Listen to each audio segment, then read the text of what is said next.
Hi you guys, welcome back to my channel. My name is Emmeline and you're here with the BENG Finance. Thank you so much for tuning in. If you're new, welcome. Hope you stick around.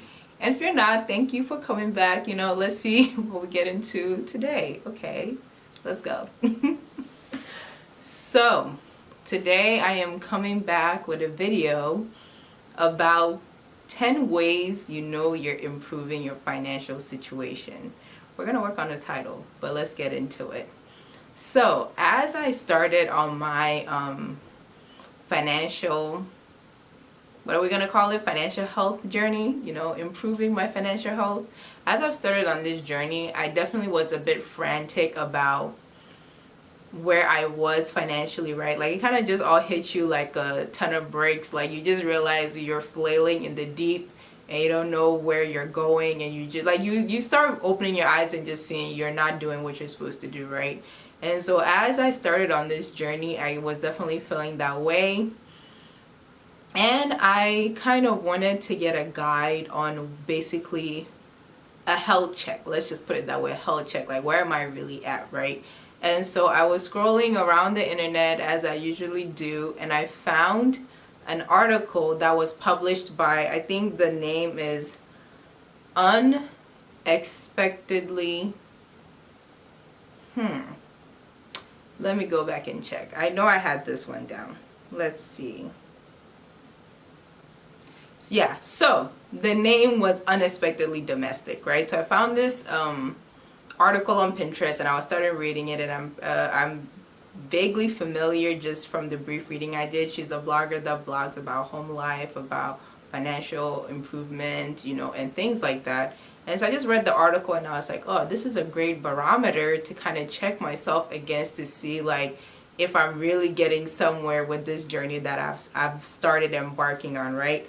And so we are gonna, basically it's just gonna be a quick checklist, and you can follow along if you're also starting on your financial journey and see where you are, right? If you've checked off enough things on here, you're like, hey, maybe I've done some things that I didn't give myself credit for, or you're looking at this list and you're like, oh boy, we ain't even on number 2 yet, then at least you have some kind of a guide to a guide to follow down your initial steps on your financial journey. So let's just get into this list and let's just get started.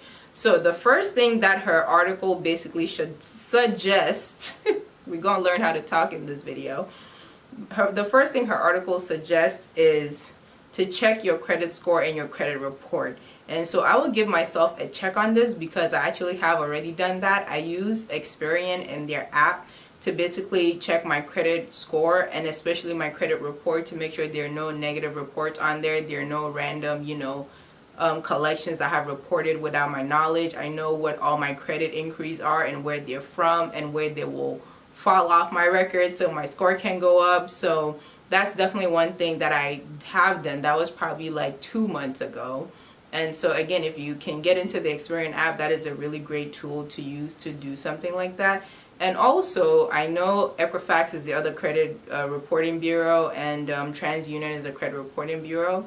I've tried their apps with not much luck, so I would recommend Experian as the best of the 3. And so the next one would be to calculate your total debt. I have definitely done that, and yeah, I will refer you guys to my total debt video linked in the the information bar up here to see what my total debt is and where all of the debt is coming from and why they're there. So I've definitely done that, so I'll give myself a check on this one as well. So we're not faring too badly here.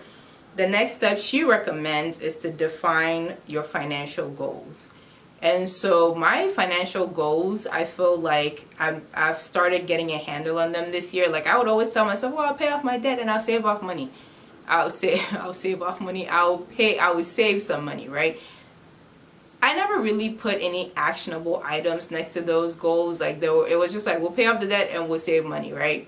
First of all, have not calculated my debt yet. So I'm like, what are you going to pay off? You haven't done it? Oh, you don't know? Okay, great.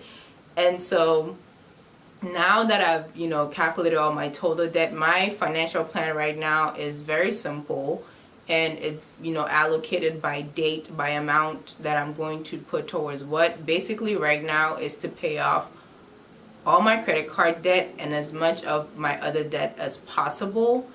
And also one kind of trick that I've come up with is to basically pay huge chunks of my installment loan. So I have a student loan and I have a car, or a car lease loan, right? And so what I've basically kind of come up with is to pay off huge amounts towards it, where I'm paying off several months at a time, and then in those months that I'm not paying that money, put that savings towards other things. And then when the, you know, when that period that I've covered is over, then pay another huge amount towards it and slowly work towards it like that. But that's basically kind of how I've been trying to pay. My plan right now is to pay off as much of my debt as possible and basically get it down to my student loan and my personal loan to my brother, basically.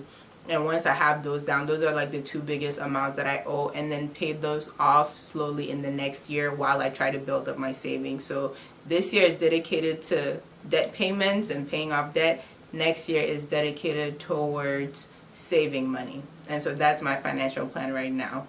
And I guess the details, I can make another video on it.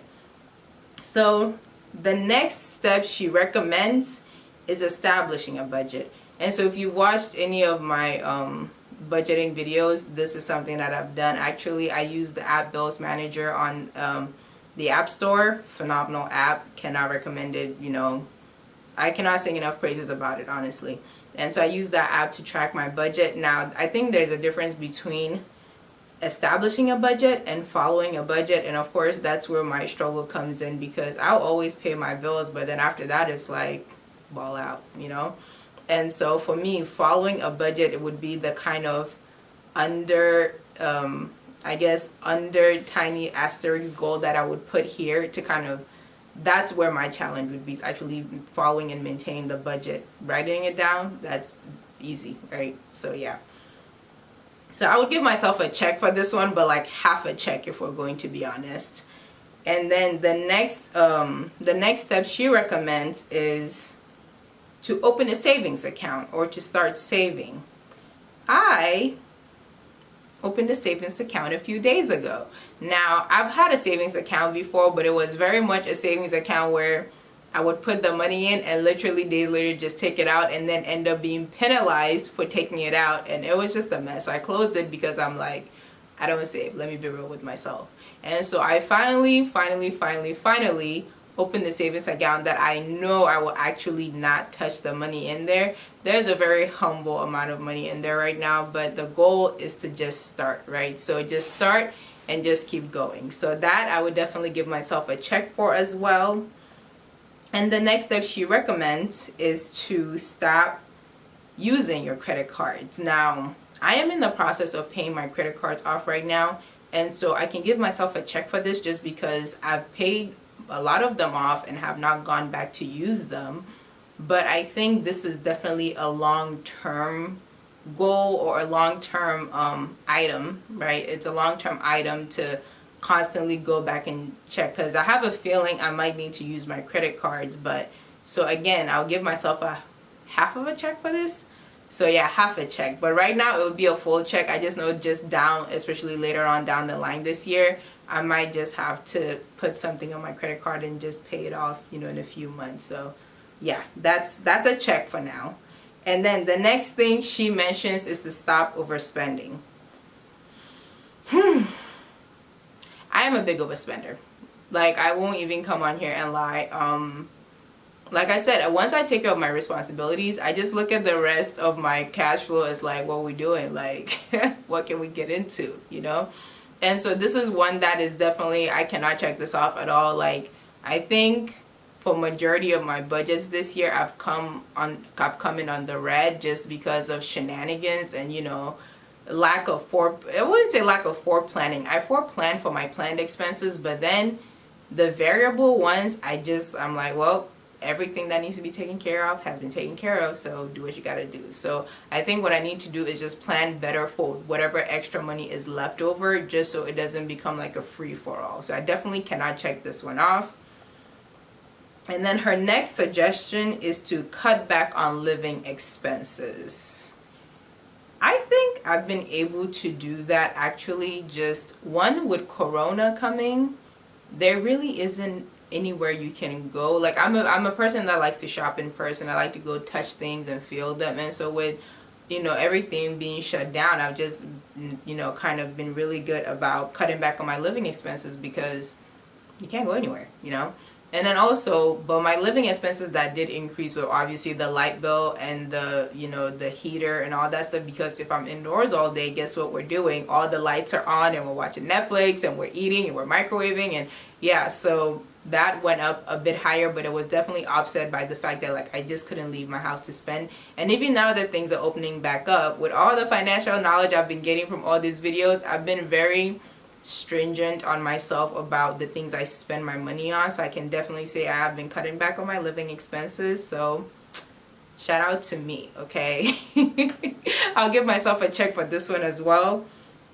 And then her next step is to avoid eating out, or at least to cook at home. This one has always been a check for me. Unless I'm out with friends, I don't eat out. And I don't really know why. I'm one of those people where, like, when I do the, how do I say it? When I do the math, or when I do the math on like the satisfaction I get out of eating out and the money I lose doing it, it never works out. So I've never really been someone who's moved to want to buy out all the time, eat out all the time. But like I said, when it comes to socializing and stuff like that, that's usually when I do eat out. But then when I do that, I usually spend a lot. So again, Corona is helping me out here, because I can't go nowhere, you know. And then also another thing I've noticed is whenever I'm in social situations and we're out buying food, I always feel somewhat pressured to buy food. Like no one will open their mouth and say, oh, why aren't you getting anything? But just the fact that I know there's a possibility that someone will say it, I'll go ahead and buy something anyway, just to avoid having that conversation, which is kind of weird, but we're working on it. So I would give myself a check for this one, just because eating out is just not something I do often.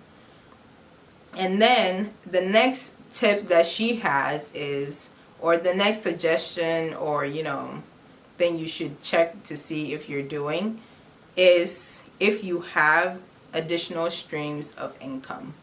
And so this one I definitely cannot give myself a check for, because I only have one stream of income. And I'm not gonna lie, with Coronas around, you know, surrounding us like this, it definitely makes me nervous, because it's like, you know, should anything happen, God forbid, and it won't, but should anything happen, if you have one stream of income coming in, then, you know, what else are you going to do? So that is one thing that I've definitely been thinking about, and is to like find different streams of income. But again, that I think requires a lot of knowledge and a lot of know-how in a way, whether it's a business, whether it's a YouTube, whether it's an Etsy shop, you know, it just requires a lot of forethought and planning, and I just need to get started on that. So stay tuned. And the next one that I added personally, because, you know, I think this is a huge part of building financial resources and increasing your financial wealth, or improving it at least, is to start investing. And so I recently opened an account with Elvest. I watched a video on the channel as/is. Yeah, and this was probably like a year ago, so I heard of Elvest from them. I haven't really used the app intimately to, you know, give any review on it, but I definitely created an account, and I'm gonna start investing on there just to see how it goes. And so since I've created an investment account, technically I can check this off. I haven't started investing, but I can definitely check this off because I'm on the road to start investing. And so that is the 10 plus 1 ways to evaluate your financial situation and see where you really are and where you need to go, or things you need to maybe think about improving on or incorporating to your financial health journey. And so yeah, that is the end of my list and the end of this video. Thank you so much for tuning in. Again, my name is Emmeline. You're here with the BENG Finance, and come back again. You know, let's see what we can get into. Thank you so much. Bye.